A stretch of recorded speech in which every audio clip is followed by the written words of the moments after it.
Сәлем достар, бүгін осындай керемет қазақтың ұлттық тағамы шаппасай жасаймыз. Міндетті түрде видеоның соңына дейін көріңіз.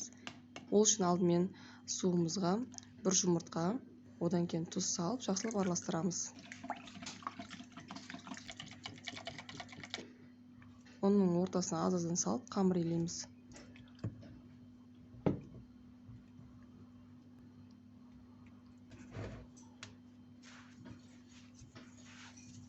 Енді қамырымыз бір-біріне бірігу үшін жарты сағатқа пакетке салып шетке қоямыз. Енді қызып тұрған қазанға май құямыз. Одан кейін майдалап туралған ет саламыз. Ет жақсылап қуырғаннан кейін пияз саламыз. Одан кейін томат салып араластырамыз. Жақсылап 15 минут қуырып болғаннан кейін үстіне сәбіз салып тағы араластырамыз. Одан кейін картошка саламыз, болгарь бұрышын салып араластырамыз. Одан кейін өзіңізге ұнайтын приправалар қоссаңыз болады. Мен зира, бұрыш, тұз қостым. Одан кейін су құйып 20 минутқа қоямыз. Оған дейін қамырымызды илейміз.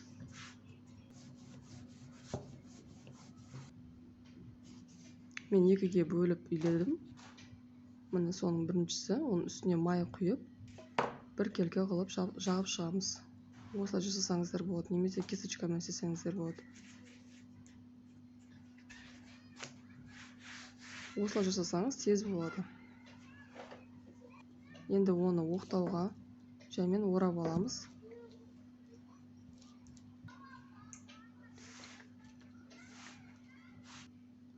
Одан кейін бешбармаққа кескенде кесеміз. Қамырын ұстауға ыңғайлы болатындай мөлшерде кесіп аласыз.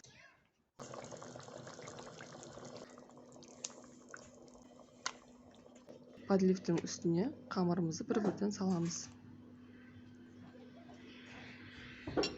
20 минуттан кейін тамағымыз пісті. Дәмі өте керемет, міндетті түрде жасап көріңіздер.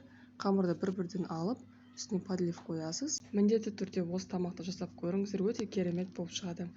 Ұнаса лайк басыңыздар, каналыма жазылыңыздар. Рахмет.